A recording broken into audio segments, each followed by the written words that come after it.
Today we have the 2019 BMW X5. This vehicle has done just over 49,000 miles. It has an automatic transmission and a diesel fuel type. On our screen we can access media, communication, map, navigation, BMW assistance,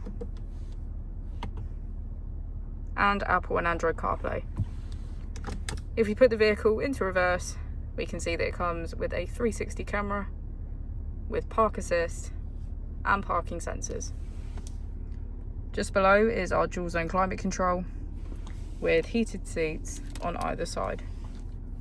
If we press our mode button, we can switch between sport mode,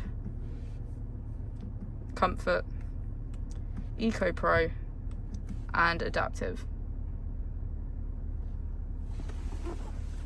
You can also control our suspension, and as we go into the back of the vehicle we can see that we have 7 seats in total, all of which are full black leather.